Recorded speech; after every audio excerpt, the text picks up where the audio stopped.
Et oui, l'Olympique de Marseille a complètement raté son match hier. On va essayer de débriefer ce qui s'est passé dans cette 4e journée d'Europa League contre Guimarães, évidemment. On va tout d'abord, si ça fonctionne, regarder le but encaissé par l'Olympique de Marseille dans cette rencontre contre les Portugais. Un très beau centre qui arrive de la droite, un centre tendu comme on n'a pas vu nous de côté marseillais de tout le match, et un joueur qui arrive du second poteau, qui passe devant son défenseur et il met les épaules face au jeu. C'est exactement pratiquement la même tête qu'à Morgan Sanson en première mi-temps, mais sauf que lui il a les épaules de travers et la balle part de côté. Lui il tourne son corps et il met la balle au fond. Joli but, effectivement. Ouais, Mandanda, qu'est-ce qu'il fait là? Tiens, et c'est intéressant ce que tu parles. Non, je déconne parce que sûrement il aime. Là, c'est imparable. On parlait des occasions justement de l'OM, parce qu'il y a des occasions pour Sanson, tu le disais sa tête.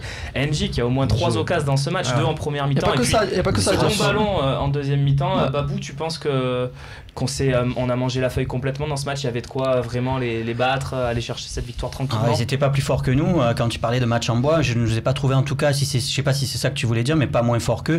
Ça a été un match où on a non, pas meilleur, j'ai pas dit le contraire, mais je pense que ça a été un match où surtout on a été défaillant à la fois dans le réalisme, enfin en tout cas ou dans le réalisme ou dans le nombre d'occasions créées. Je pense que l'animation offensive a été défaillante. Par contre, après sur le mais attends, René il aurait mis l'occasion d'Engie en deuxième mi-temps là, lancé en profondeur. Tu l'aurais mis, René, toi, un petit plat du pied là. Un petit piqué, moi il aurait piqué, René. J'en ai mis des buts depuis. On peut parler d'Engie, du coup, je rebondis. Vas-y. Engie, hier soir, il a été calamiteux, que ce soit dans la finition ou dans l'attitude, parce qu'on se rend compte qu'il est sorti fâché, même pas pris la peine de taper la main de Florent Thauvin. Ça, à la limite, vous allez me dire, c'est un détail, mais c'est encore. Non, moi je trouve pas que ce soit un détail. C'est encore une caprice de footeux, quoi. Moi je trouve ça grave encore une fois. Non, mais ce qui est grave surtout, c'est qu'il est. beaucoup de choses graves dans ce match. Il est complètement à côté de son match, dans l'engagement et dans la manière d'aborder un match de Coupe d'Europe. Vous allez me dire comme tous les joueurs, mais bon, il prétend une place de titulaire en pointe. Et alors bon. Tous les joueurs de l'OM hier soir, tu dis? Pratiquement tous. En tout cas, tous les offensifs, Babou, Sanson, Lopez et Germain. Tous les offensifs. Après, j'ai pas vu. Moi, je trouve qu'on rentre pas dans un match de Coupe d'Europe de cette manière. On peut pas collectivement rentrer dans un match de Coupe d'Europe. C'est la Coupe d'Europe. On est regardé par le monde entier. Ouais, mais René, on a été défaillant ou pour toi? On a été lamentable. Ah oui.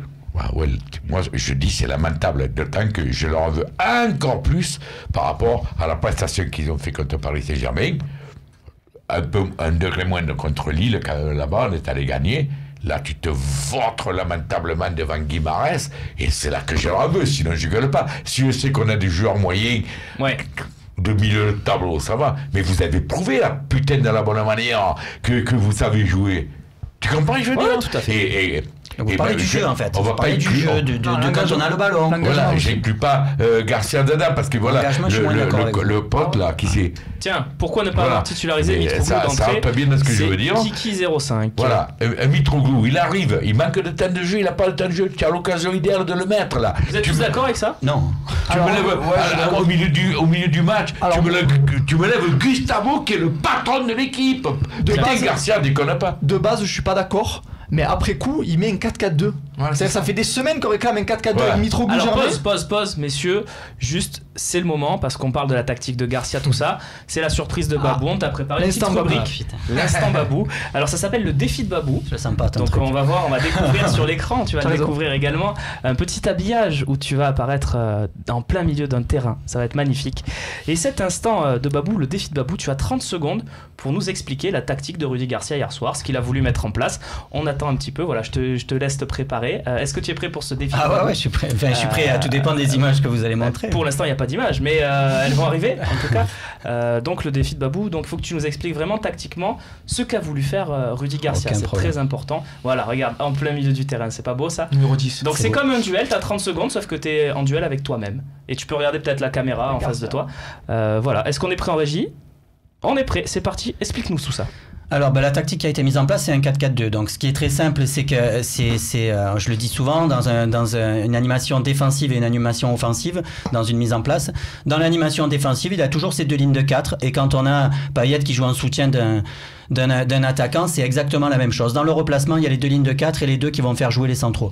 Après, par contre, dans le côté offensif, il a essayé de mettre en place ces 2 joueurs devant qui vont un petit peu embêter une défense à 4, donc face à 2 défenseurs centraux. Et il savait que Maxime Lopez n'était pas un ailier et Morgan Sanson non plus. T'as pas réussi. De jeu quand même. Tu veux des arrêts de jeu? Il espérait que les latéraux puissent se dédoubler avec des joueurs qui rentrent à l'intérieur. Donc pour toi, le 4-4-2 n'a pas été un échec total? Ah non, c'est pas un échec, non. C'est les joueurs qui l'ont animé qui ont été en échec. D'accord. Ça c'est vrai, ça. D'accord. Mais j'ai peur que Garcia s'en serve en disant regardez, j'ai mis un 4-4-2 que vous réclamiez, ça a pas marché. Ça je le vois. On lui dira va pas voir l'analyse de Babou, tu vois. Toi d'ailleurs, si vous avez aimé #LiveTalk, le défi de Babou, toi tu le diras peut-être pas, mais notre ami Romain qui est en conférence de presse pourra lui poser la question. Lui dire que peut-être que cette animation peut être reconduite avec d'autres joueurs, parce qu'on a vu quand même par exemple Florian Thauvin rentrer avec les crocs sur le terrain, qui a mis de l'animation. Vas-y, continue, dis-le parce que j'ai pas le droit de parler, mais c'est ça. Mais c'est exactement ça, c'est les joueurs. Ce 4-4-2 là, on aurait voulu le voir. Alors moi je regrette pas qu'il ait pas mis Mitroglou hier soir, mais tu mets Mitroglou, tu mets un NJ ou un Germain en dessous de ce joueur-là, et tu mets Thauvin et Payet sur les côtés, je te promets que ton 4-4-2 c'est plus le même. C'est vraiment plus le même. C'était l'occasion idéale pour pouvoir... Et pas au Campos, toi. Sans Payet, c'était l'occasion idéale de pouvoir tester ce 4-4-2 contre un adversaire qui est faible. Au stade Vélodrome, ils étaient faibles. Donc vous condamnez pas forcément, toi non plus, la compo de départ de Garcia? Le schéma tactique en 4-4-2, je le condamne pas. Non mais la compo avec tout le turnover, tout ça. Parce que moi j'aurais mis Mitroglou. On me dit depuis le début, Germain il est nul parce que il joue tout seul en pointe. Mitroglou il est nul parce que on n'a jamais le ballon, donc c'est pas un joueur qui va te servir. Là, tu risques quand même d'avoir le ballon contre Guimarães. Il connaît le championnat portugais et c'est là où il a marqué tous ses buts. Je me dis, Mitroglou avec Germain, c'est l'occasion idéale. D'accord. Et il met Germain avec NJ, je suis pas sûr que ça soit la bonne combinaison. Dernière question de ce débrief, et tiens, c'est René qui va commencer. Lopez, Sanson et Germain, que se passe-t-il? C'est vrai qu'on a l'impression qu'ils ont totalement disparu. C'est Tizi Hank qui nous pose cette question sur Twitter. #LiveTalk, allez-y, Twitter, Facebook, le forum. Il y a les questions-réponses aussi en fin d'émission, René. Mais c'est vrai que Lopez...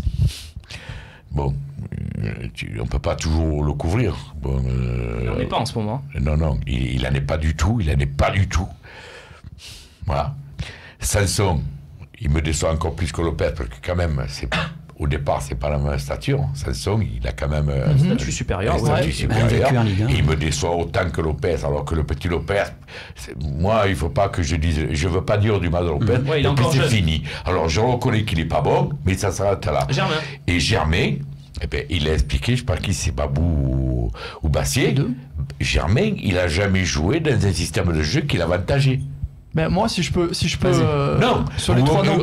Il est seul. Il est de longue et seul, ce mec. Alors, il est un peu moins bien, mais sur les 3 noms, le plus décevant, c'est Sanson. Ah ben oui. Sanson, l'année dernière, il est pas d'accord alors. Ah oui, moi c'est Germain, mais bon, chacun voilà. Ben moi, Sanson, je vous expliquer pourquoi, parce que en deuxième partie de saison l'année dernière, pour moi, c'est celui qui influe le plus sur l'équipe avec ses passes décisives. D'accord. Oui, non, mais là, maintenant. Là, à Lille, il a marqué, il a été catastrophique. Je l'ai dit à France Bleu, pour moi, ça a été le plus nul sur le terrain. Contre Lille.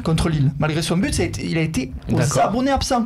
Et là, pour moi, c'est celui qui me déçoit le plus. Après, Germain, j'ai la naïveté, peut-être que je me trompe, de croire que si tu le mets dans de bonnes conditions, c'est un bon joueur. Moi, hier, en une action, je sais pas si vous vous rappelez, l'action, elle part de la droite. Il fait appel contre appel. Le ballon lui vient dans la surface. Remise de la tête pour NJ, très intelligente, là où 9 joueurs sur 10 auraient tenté de marquer. C'est NJ qui la met au-dessus.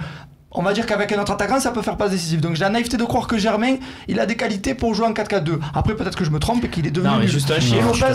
Lopez, 71 jours sans marquer. Et il a marqué que contre Ostende et Domzal. Non, mais après... Non, mais si n'importe qui fait ces stats-là, si Mitroglou, il marque pas pendant 71 jours et qu'il marque que contre Ostende et Domzal, il se fait ouvrir en deux, Mitroglou. Et là, Germain, non, il a des qualités, le petit Valère. À un moment donné, il faut peut-être planter, quoi. Alors, écoute, je suis peut-être naïf, mais je pense qu'il dans une autre approche de match où tu as la possession du ballon, tu peux te servir d'un mec comme Germain mieux que ça. Mais après comme au Sinal dans l'oreillette, Mitroglou a coûté plus cher aussi, mais c'est un exemple évidemment. Mais après, tu vois, le coup de mettre les 3 joueurs sur les mêmes plans, je suis pas trop d'accord. Parce que Lopez, il est jeune, il vient du centre de formation, il s'élève, il essaie de voir. D'accord, donc. Parce que Sanson, on l'a pris. On est allé le chercher. Germain, on est allé le chercher. Ils sont arrivés. Première recrue de l'ère McCourt, il faut le rappeler quand même. La première. Ils sont arrivés tous les deux avec un autre statut que Lopez. Du mercato d'hiver. Lopez, il est en plein doute en ce moment peut-être, mais c'est peut-être un cap difficile à lui de passer pour devenir ce que étaient Germain et Sanson quand on les a pris. On doit avancer, messieurs, dans cette émission. Je sais que vous aviez tous encore quelque chose à dire, au moins toi et toi, Babou, sur ce débat. Mais il faut qu'on fasse le point aussi sur le classement et le calendrier de cette Europa League, parce que l'OM, c'est peut-être un peu compliqué la tâche, ou pas. On va voir ça tout de suite.